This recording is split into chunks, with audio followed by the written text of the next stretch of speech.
하나님께서 온 천지와 만물을 창조하시는 그 시작을 빛이 있으라, 빛으로부터 시작하였습니다. 그래서 이 유대인들의 하루를 볼 때는 우리는 지금 현재 살아갈 때 하루를 언제부터 계산합니까? 아침에 해가 뜨면 하루가 시작됐다라고 이야기를 하고 저녁이 되면은 하루를 마무리합니다. 그런데 이스라엘 백성은 하루를 언제부터 시작하냐면 해가 지는 때부터 시작합니다. 왜냐하면 오늘 성경 말씀에 저녁이 되고 아침이 되니 이는 첫째 날이니라 라고 나와 있기 때문에 그 유대인들의 전통적인 이 성경을 기반으로 한 하루의 계산은 저녁 6시, 그러니까 해가 진 시간부터 시작해서 그 다음날 해가 지기까지를 하루로 계산한다는 것이죠. 그래서 이 사실상 성경적인 하루의 개념은 어둠으로부터 시작해서 빛으로 밝아지는 것을 의미합니다. 그래서 이것이 중요한 하나님의 창조의 개념입니다. 이 창조의 개념에서 보면은 하나님이 밤이라 부르는 그 창조의 빛이 선포되기 이전의 모습을 뭐라고 표현할 수 있냐면 어둠인데, 어둠을 다른 말로 뭐라고 표현할 수 있냐면 빛이 없는 상태라고 표현할 수 있는 거예요. 어둠은 빛이 없으면 어둠입니다. 그럼 반대로 그럼 빛은 뭐라고 표현할 수 있겠습니까? 빛은 단순하게 생각하면 어둠이 없는 상태라고 이야기할 수 있겠지만 아닙니다. 빛은 빛이 있는 상태예요. 어둠은 빛이 없는 상태인데 빛은 어둠이 없는 상태가 아니라 빛은 빛이 창조된 이후로 빛이 있는 상태, 그것을 빛이라고 부르고 하나님께서는 그것을 낮이라고 칭하셨습니다. 그러니까 하나님이 빛을 창조하시면서 그 에너지와 그러니까 열과 그 힘을, 밝아지는 힘을 허락해 주신 것이죠. 그렇기 때문에 하나님께서는 빛이 있는 상태와 빛이 없는 상태를 구별하셔서 그러니까 어둠을 저녁이라고 부르셨고 빛을 낮이라고 부르셨습니다. 빛이 있으라 하심에 낮이 창조된 것이죠. 그렇기 때문에 우리는 해가 뜨면 해가 빛의 근원이라고 우리가 생각을 합니다.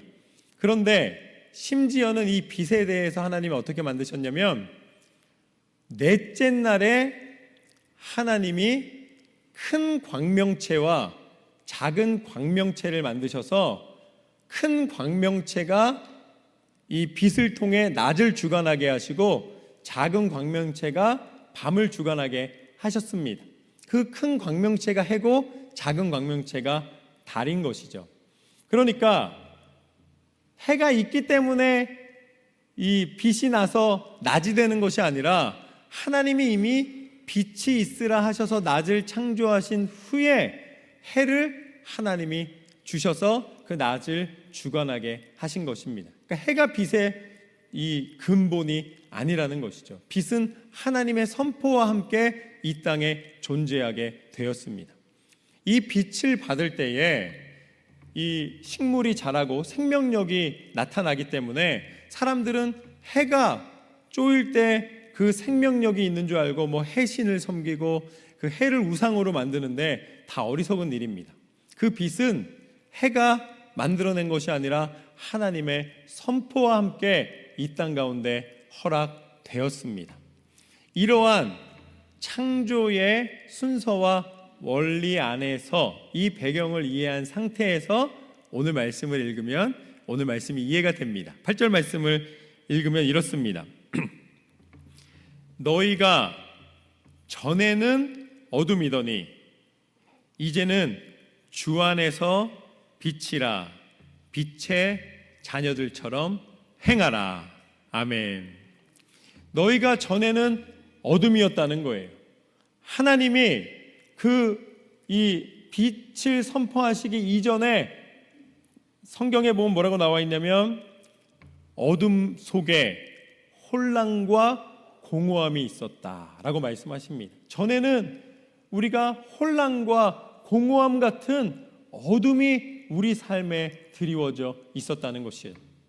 그렇지만 이제는 하나님이 빛이 있으라 하시는 선포와 함께 세상을 밝히는 빛, 세상의 모든 만물을 비추는 빛, 세상의 생명이 자라게 하는 하나님의 빛이 주관하게 되었다라고 말씀하십니다. 그것을 빛의 자녀가 되었다라고 말씀하시는 것이죠.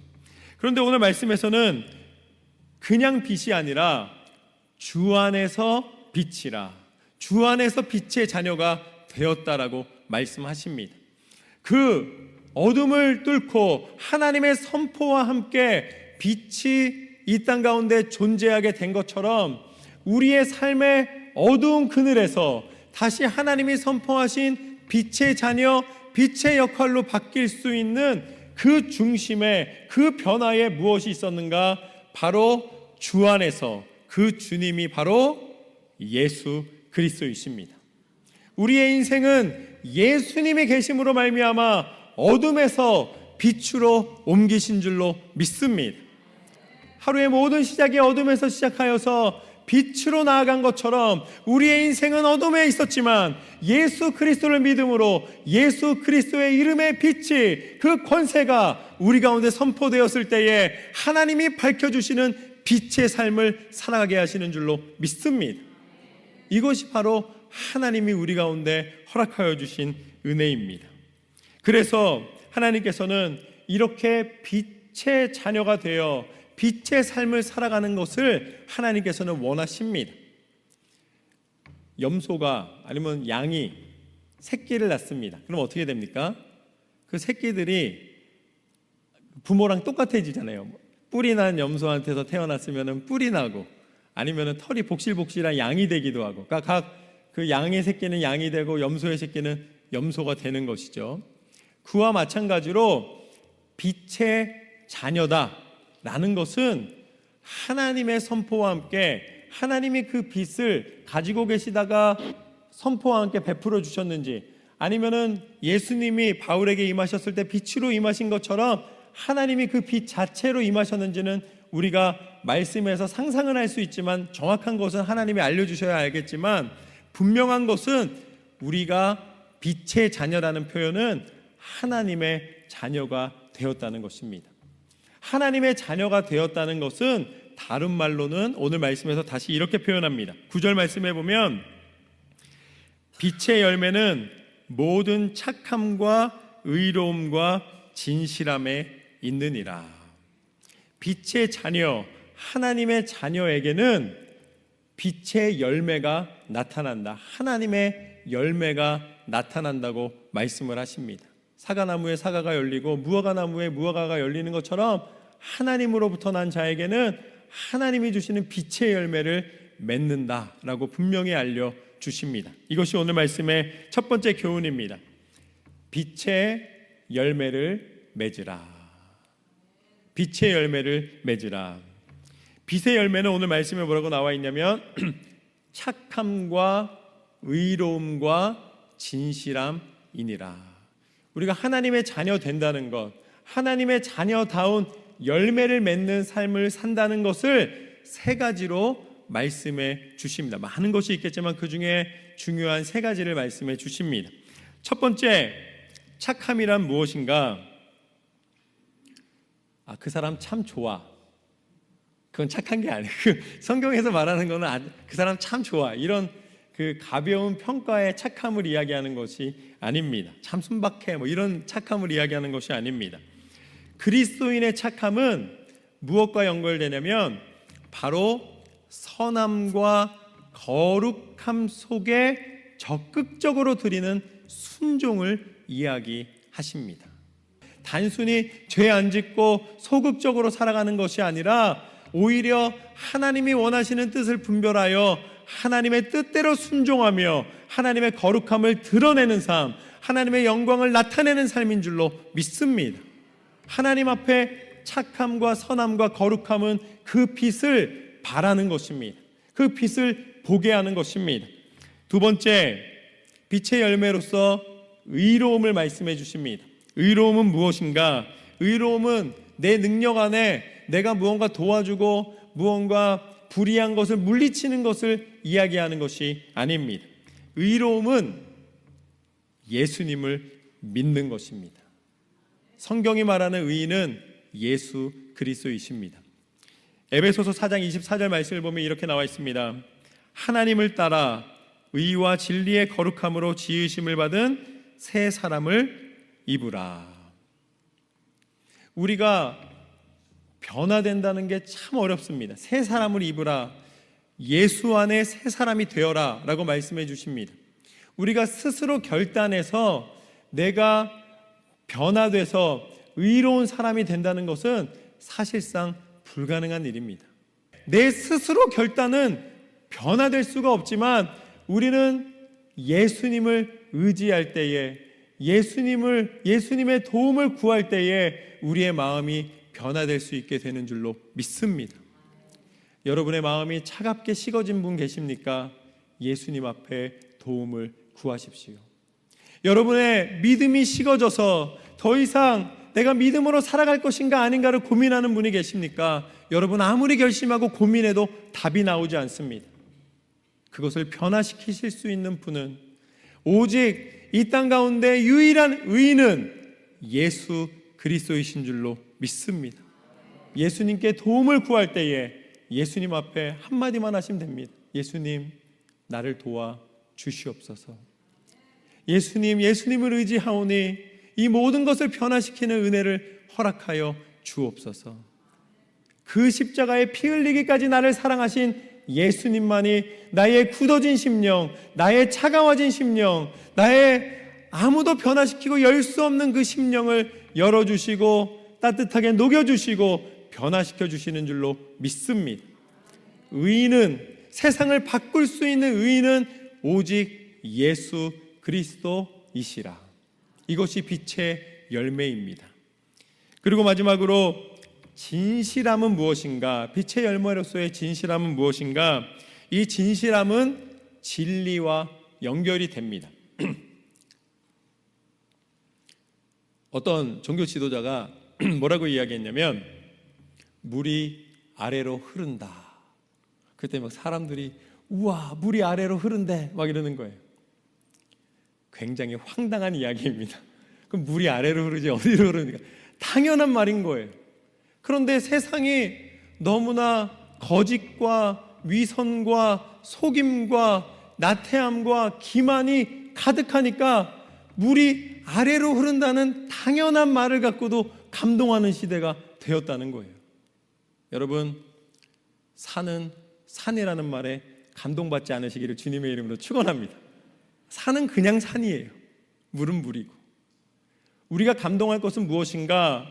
그 산을 만드신 하나님, 그 물이 그 아래로 흐르게 그 모든 자연의 섭리를 만드시고 조성하시고 한결같이 운영하시는 하나님 앞에 감탄하며 감사하는 것, 그것이 진정한 진리인 줄로 믿습니다.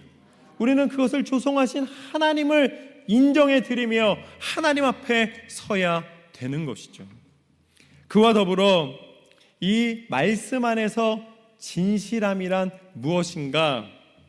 야고보서 1장 6절 말씀을 보면 정함이 없는 사람에 대해서 얘기를 해주시는데, 그 반대로 정함이 있는 사람은, 믿음이 있는 사람은, 진실한 사람은 두 마음을 품지 않는다라고 말씀하십니다. 사람이요, 제일 힘든 경우가 무엇인지 아십니까? 그 사람이 말을 했는데 믿을 수가 없는 거예요. 어떤 사람이 얘기를 했는데 나중에 결과를 보니까 그 말과 전혀 다른 결과가 나오는 거예요. 그럼 그 다음번부터는 피곤해집니다. 얼마나 피곤한지 몰라요. 이 사람이 이렇게 말을 하면은 그게 진짜일까? 그게 아닐까? 그럼 나는 이 사람이 이렇게 말하면 반대로 생각해야 될까? 그거 계산하다가 하루가 다 지납니다. 두 마음을 품고 거짓말하는 사람하고 말하지 마십시오.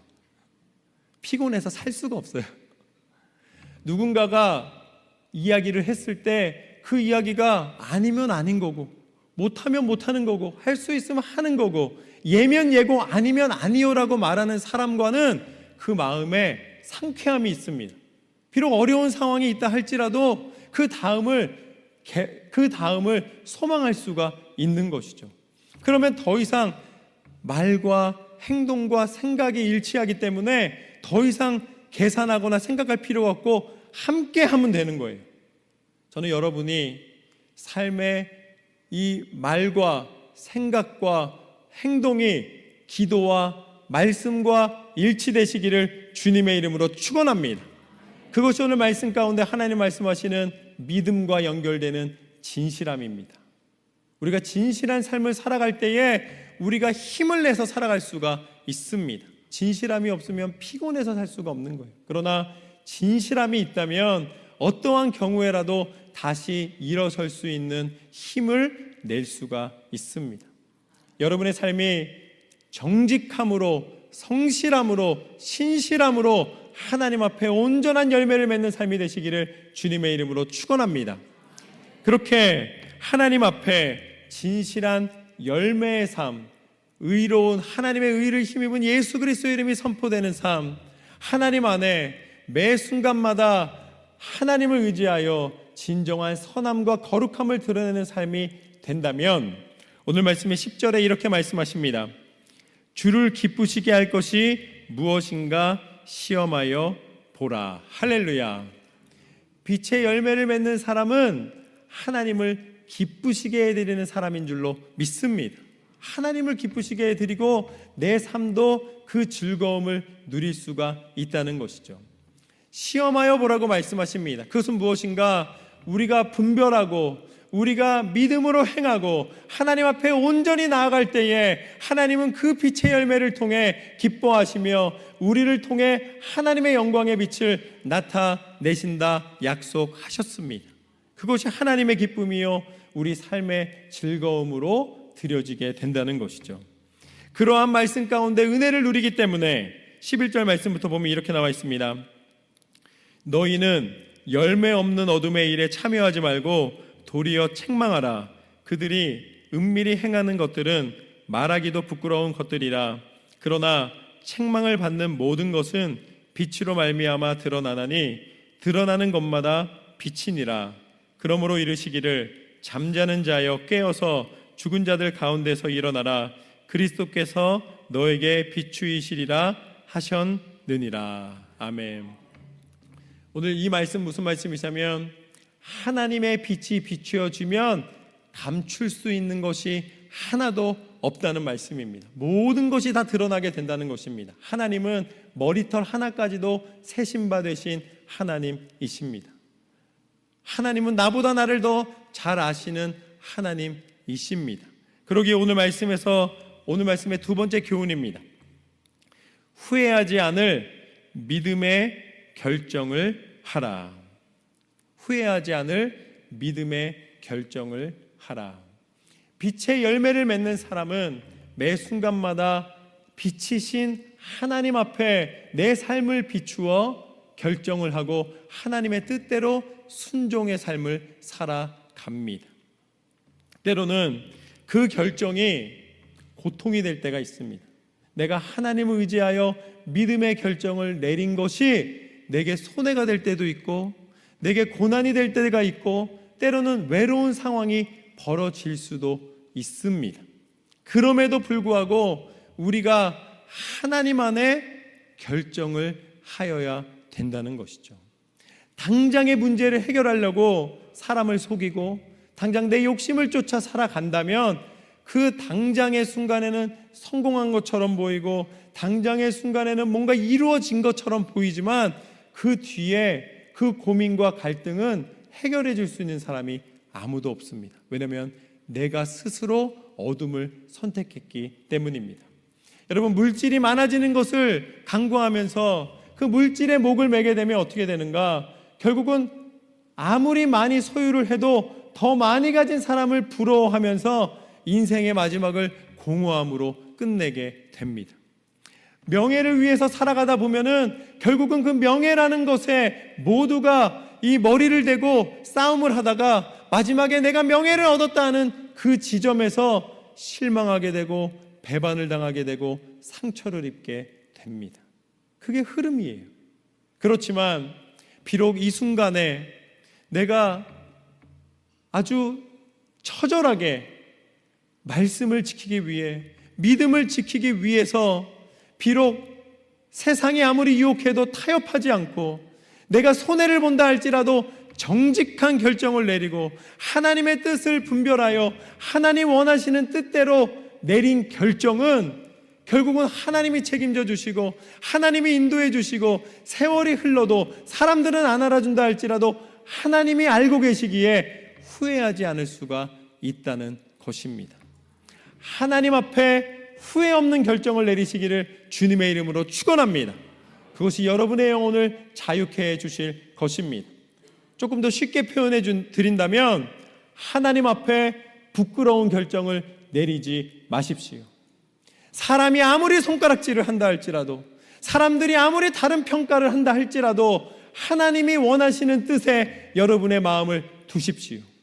여러분의 결정이 하나님 앞에 후회 없이 하나님의 뜻대로 결정된 삶을 행동으로 옮기고 순종으로 나아갈 때에 하나님 앞에 내 삶의 자유함과 그 평안함과 하나님이 주시는 진정한 은혜를 입게 되는 줄로 믿습니다.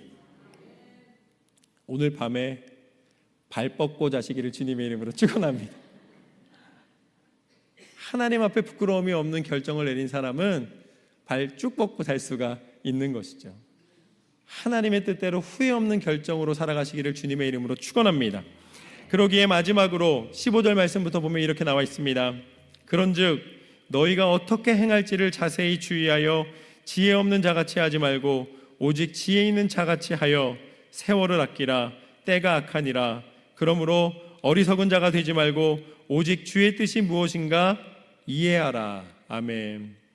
빛의 열매를 맺는 사람, 오직 지혜 있는 사람, 악한 세대를 분별하여 구별된 삶을 살아가는 사람, 어리석은 세상을 분별하여 하나님의 뜻대로 살아가는 사람은 오늘 말씀이 뭐라고 표현하는가?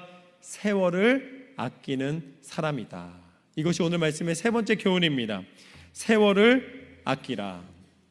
우리가 당장 1시간 후에도 내일도 무슨 일이 일어날지 모르는 삶을 살아가고 있습니다. 불시에 불현듯 예상치 못하게 당혹스럽게 다가오는 위기의 순간들이 있습니다. 갑작스럽게 진단을 받거나 갑작스럽게 사고가 났을 때 그것을 우리가 감당하기가 참 어렵습니다. 감당이 되지 않을 때가 너무나 많은 것이죠. 그런데 감사한 것은 우리가 예배하는 이 시간, 이 순간 하나님 앞에 마지막 순간인 것처럼 온전히 예배자로 나아가시기를 주님의 이름으로 축원합니다. 이 시간 졸고 딴 생각하고 아유 예배 다음 주에 잘 드리면 되지, 다음 주에 예배 드린다고 누구도 보장을 할 수가 없는 거예요. 이 순간 하나님 앞에 최선을 다하시기를 주님의 이름으로 축원합니다. 저도 단에 서기 전에 또 설교를 하면서 예배 가운데 하나님 이 순간 우리 성도님들에게 성령으로 임하여 주옵소서. 하나님 이 순간이 내 호흡의 마지막 순간인 것처럼 마지막 예배가 될 수 있는 수도 있기 때문에 하나님 이 순간 하나님 만나 주옵소서. 우리가 하나님이 주시는 그 기회를 놓치면 세월을 버리는 것입니다. 우리가 세월을 아낀다는 것은 내게 주어진 그 기회에 하나님 앞에 여러분의 최선의 것으로 쓰임받게 되시기를 주님의 이름으로 축원합니다. 다른 건 내일로 미루시더라도 믿음의 삶만큼은 내일로 미루지 마십시오. 여러분 자녀들에게도 여러분의 인생 가운데도 스스로에게도 믿음의 결단만큼은 내일로 미루지 마십시오. 오늘 이 순간 하나님 앞에 최선의 것으로 나아가시기를 주님의 이름으로 축원합니다. 이러한 삶을 하나님께서는 빛의 삶, 빛의 자녀의 삶, 빛의 열매를 맺는 삶이라고 알려주셨습니다. 그러기에 마지막으로 18절 말씀부터 보면 술 취하지 말라. 이는 방탕한 것이니 오직 성령으로 충만함을 받으라. 시와 찬송과 신령한 노래들로 서로 화답하며 너희의 마음으로 주께 노래하며 찬송하며 범사의 우리 주 예수 그리스도의 이름으로 항상 아버지 하나님께 감사하며 그리스도를 경외함으로 피차 복종하라. 할렐루야. 예수님만이 나의 구주이심을 고백하며 서로를 위해 기도하며 서로를 아껴주며 서로를 격려하며 우리가 하나 된 것, 우리가 교회된 것, 우리가 믿음의 가족 된 것을 지켜나가며 하나님 앞에 영광 돌려드리는 삶이 되시기를 주님의 이름으로 축원합니다. 예수님이 함께 하시기에 가능합니다. 여러분이 이 놀라운 하나님의 교회에서 하나님의 믿음의 삶에서 빛의 열매를 날마다 맺어가시게 되실 줄로 믿습니다. 오늘 말씀을 통해 우리는 세 가지의 은혜를 나누었습니다. 그 첫 번째는 빛의 열매를 맺으라. 착함과 의와 진실함, 그 열매가 가득한 삶이 되시기를 주님의 이름으로 축원합니다. 두 번째는 후회하지 않을 믿음의 결정을 하라. 여러분, 하나님 안에 후회 없는 삶을 살아가시기를 주님의 이름으로 축원합니다. 마지막으로 세월을 아끼라. 이 순간이 하나님이 부르시는 마지막 순간이 된다 할지라도 나는 하나님 앞에 충성되이 나아가리라. 그 믿음의 고백으로 승리하시기를 주님의 이름으로 축원합니다.